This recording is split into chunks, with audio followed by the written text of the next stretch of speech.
Dr. Kemi, lawyer for Kemi Talks Media. It's Tuesday, the 6th of May, 2025. Let's talk about the EFCC. Right now, it's 12:30 p.m. Nigerian time, local time in Nigeria, and the EFCC has just posted an update on Martin Vincent Otse, which is VDM, the activist, community activist, and social media personality. Now, I'm going to read the statement out, and I'm going to use my proper broadcast in English, so please try to understand. Okay, I don't force accents and all this bullshit I hear people talking about. I just speak. I'm a trained broadcaster and I've lived in North America, okay, for 3 decades. Now, the EFCC posted this and I haven't even read it. I want to read it, like literally read it off their Twitter page, not ad lib, because people are already blasting them for whoever wrote this wrote nonsense. Okay, so it says EFCC's case against Martins Vincent Otse. The Economic and Financial Crimes Commission, EFCC, in the exercise of its mandate of tackling economic and financial crimes, invited Martins Vincent Otse, owing to a series of petitions bordering on sundry issues of alleged financial crimes raised against him. Now let's stop there. Whoever wrote this had a lot of spaces in between the words and the punctuation was just bad. You know what I mean? Now, after you come under my tweet yesterday, EFCC, Olani Ikpekun, you guys came under my tweet to tell me it was fake news. So now you're now writing that you are tackling economic and financial crimes owing to a series of petitions. So that's multiple petitions. So you lied right there. Let's continue. It was raised against him. He refused to show up in spite of several invitations sent to him through his known address and medium of communication. I hope you know he went to China at one point. The petitions pertain to grave allegations of financial malfeasance, which cannot be ignored by the commission. Okay, so you have grave allegations. When you use the word grave, it means that somebody's going to die and it could cause a death. Who wrote this? Now I know why people are yapping you. It is needful to admit that the commission is aware of several unguarded attacks of the suspect against his operations. While such conduct is condemnable, his arrest was not informed by such attacks. The relevant law enforcement agency will be allowed to look into them. That means what? The police and the DSS maybe? You're saying that people have been using VDM to attack the EFCC. No one's using VDM to attack the EFCC. If he wants to attack the EFCC himself, he will do it himself, okay? He's fearless. Now, continuing this speech, the EFCC has a lawful right to hold Otse in custody like any other suspect being investigated by the commission. The appropriate remand order was obtained in this regard. We know you went to court secretly. He had been offered an administrative bail and would be released after fulfilling all the bail conditions. I did announce that this morning, okay? He was offered an administrative bail, but yet Yabo Jo was also offered the same administrative bail yesterday, and she went home right away. Administrative bail does not need a lot of bail conditions, money, and all that stuff, because it's money, he has it. Okay, he can even loan from his NGO. Now, the commission appreciates the interest of Nigerians in its operations.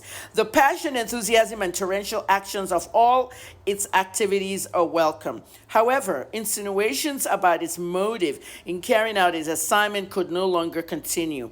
The EFCC should be allowed to do its job with their fear or favor. As soon as investigations are concluded, charges will be filed. Okay, EFCC, you said we should allow you to do your job without fear or favor. Okay, that's a line for journalists. Journalists are allowed to do their work without fear and favor, but you always hamper us, you and the police and everybody. Now quit the cybercrime law and stop inserting into EFCC's law, asking us to give you fear and favor, privileges. This is nonsense, okay?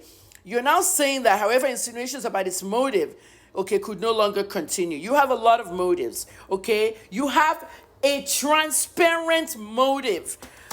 You have a transparency obligation for the public to know who filed these several petitions. You spoke to the BBC yesterday. Now you lied that you spoke to the BBC. You came under my tweet. You came under Kemi Olunloyo's tweet because you know that anything I say, people believe me. And you know I'm a strong journalist. I may not have the money, but I'm strong. And I'm retired. But your desperation brought you under my tweet. And you said that there were no multiple petitions. You lied. And now you're saying several petitions.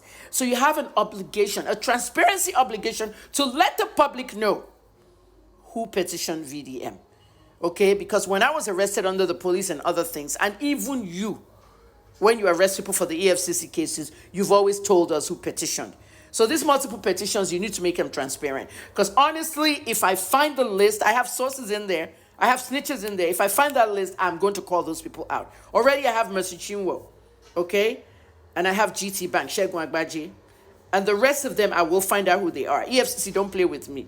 Okay? For people that don't understand Yoruba, and you say about Yoruba, EFCC send out statements from public, from media, from gbogbo yẹn. And tó kọ statement tó tiẹ̀ punctuate dáadáa, wọ́n tiẹ̀ ń bu ni lórí Twitter. Pé ẹni tó kọ statement gan, ó yẹ kó arrest ẹ̀.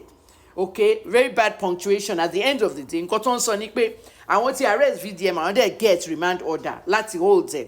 Okay? Wọ́n get remand order, wọ́n láwọn invite ẹ̀ fún many invitation kò wá. Ẹ wá get remand order láti hold ẹ̀ pé láti investigate. Àwọn kan bring information against it, ó scam wọn. Okay, financial improprieties, ó scam wọn, ó gbowó lọ́wọ́ wọn, ó ṣe lé, ó ṣe yẹn. So whoever the people are, lè máa protect wọn. EFCC ò lè protect àwọn people yẹn. Transparency wà nínú bẹ̀. Mo dẹ̀ ń lọ wo constitution Nigeria ní èní ilé ní. Lọ wá bí tí transparency wà tí àwọn rules EFCC on how they cannot always keep the person that petitioned private. Okay? Lè máa ṣe yẹn. Ẹ wá sọ fún pé fún ní administrative bail. Ṣé rí administrative bail yẹn ni bail kékeré kan tán wọn ó dáa máa lọ́lé be good má ṣe nǹkan burúkú. Ìyábọ̀ Òjó náà lọ sọ́dọ̀ EFCC lánàá. Okay, wọ́n invite because of naira abuse. Wọ́n fún administrative bail ó dẹ̀ lọ. Ó dẹ̀ bẹ̀ wọ́n ní kó má jẹ́ kó wọ media. Ó ti wọ media, mo ti announce ẹ̀. Okay, at the end of the day, administrative bail wọlé fún VDM tó ṣì ń keep ẹ̀ in there at 12 noon tí ò tí máa lọ́lé. Torí ẹ mọ̀ pé VDM máa lọ sí orí internet, ó dẹ̀ máa lọ sọ ẹni tó petition òun jáde. Ẹ wá fẹ́ gàgẹ̀ àwa ọmọọṣẹ́ yín náà EFCC. Ọlánìpẹ̀kun ẹ̀mẹ́ta ni mo pè ẹ́ o. Mo ń sọ fún yín sí ẹ̀ lè bẹ̀ mí o. Ẹ lè bẹ̀ mí o. I'm telling you now. Ọlánìpẹ̀kun Olúkóyèdé, chairman EFCC. Release our information here for the public. The public needs to know exactly who petitioned VDM. All right? It's very important because this is part of the transparency we're talking about in this agency. Now, Mali's case is there 6 years this week, and you have not even prosecuted. Mumford's case, you have not prosecuted. You can't prosecute her for this stuff. Okay, VDM is just a target, and you're trying to target him more. Thank you for listening. Kemi Olunloyo.